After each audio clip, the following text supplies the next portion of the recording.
नमस्कार विद्यार्थी मित्रांनो, बघा सरळ सेवा भरती परीक्षांना काळकाम वेग यावर आधारित अशा प्रकारचा प्रश्न हमखास येऊ शकतो. बघा प्रश्न वाचूया आधी आपण.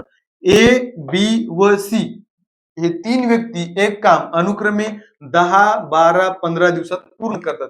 याचा अर्थ काय बघा, ए ते काम 10 दिवसात पूर्ण करतो एकटा, बी 12 दिवसात, सी 15 दिवसात एक एकटं काम करतात. आपल्याला काय विचारले, तिघं मिळून ते काम किती दिवसात पूर्ण करतील. मग विद्यार्थी मित्रांनो, तिघं मिळून काम करणार आहेत म्हणजे नक्कीच कमी दिवस लागणार आहेत. पण काम माहिती का आपल्याला, काम किती दिवसाचं आहे म्हणजे काम किती आहे हे आपल्याला माहिती का नाही. मग आपल्याला गृहीत धरावं लागेल. मग काम काय गृहीत धरावं लागेल बघा, या तिघांनी पण त्याला भाग गेला पाहिजे, बरोबर.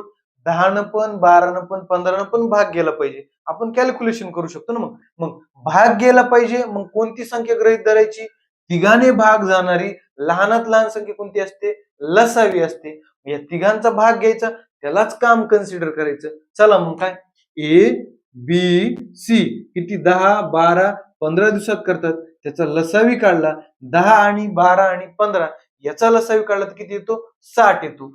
लसावी झाला 60. मग आपण त्यांची आता काय करू शकतो, कार्यक्षमता काढू शकतो की ए एका दिवसात किती काम करतो. बाबा बघा, 10 दिवसात 60 तर एका दिवसात किती, 10 सक्की 60, हे 12 पंचे 60 आणि 15 चोक 60 म्हणजे एका दिवसात एवढं काम करतात. तर तिघं मिळून एका दिवसात किती करतील, आता तिघं एकत्र लावायचे ना. बघा 6 आणि 4 10, 10 आणि 5 15, तिघं मिळून एका दिवसात 15 काम करतात.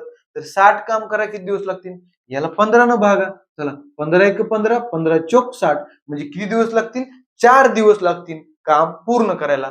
पर्याय क्रमांक 1. धन्यवाद.